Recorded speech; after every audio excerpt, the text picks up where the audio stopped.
د ویډیو کې زه غواړم تاسو ته 15 شیان وښیم. یو بولډ، جسټیفای، سنټر، رایټ او لیفت. که چیرې تاسو په بولډ باندې یو شی غواړئ چې ډبل یې کړئ یا نازک کړئ، تاسو په بولډ باندې اول به انتخاب کړئ، بیا کنټرول بي ووایئ. صحیح شو. جسټیفای که چیرې تاسو غواړئ چې دا ټول سره یو رقم کړئ، مثلا د تاسو خطونه دلته نیولي وي د نمونې په شکل باندې، زه دلې دا فورمول مې کار کا، زه به اوس د نمونې په شکل باندې غواړم چې دا جسټیفای کړم. صحیح شو.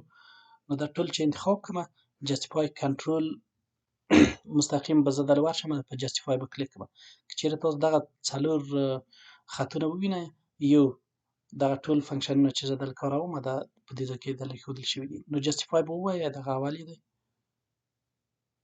جسټیفای د په کومه اندازه جسټیفای غواړئ، مثلا د انګلیسي قواعد معلوم دي، په پښتو دري کې هم امکان لري قواعد وي. جسټیفای ټول په یو اندازه کې وي. مثلا دلته بیرته زه کنټرول زی وایم، موږ بیرته هغه اولي حالت ته ځو. دغه چیرې تاسو دا فاصله ووینئ دلته تفاوت لري، نو دلته به بیا کنټرول جی ووایئ. صحیح شو. دا جسټیفای کې وي. سنټر که چیرې د تاسو ارقام وي، مثلا دغه خپله سنټر، تاسو به کنټرول ای ووایئ، دا به مابین ته راولي. کنټرول رایټ یا کنټرول آر به ووایئ، دا د ښی خانه کې وي، او لیفت د چپې خانه کې وي. نو بیا مو هم په یاد وي چې کنټرول بي او جسټیفای لپاره به مستقیم دلته په دغه کمنډ باندې کلیک وکړئ. سنټر په موبایل کې ویلي چې دغه له تاسو کړلی شي د کمنډونو هم استفاده وکړئ په عین وخت کې. آر کنټرول آر د رایټ لپاره او کنټرول ال د لیفت لپاره.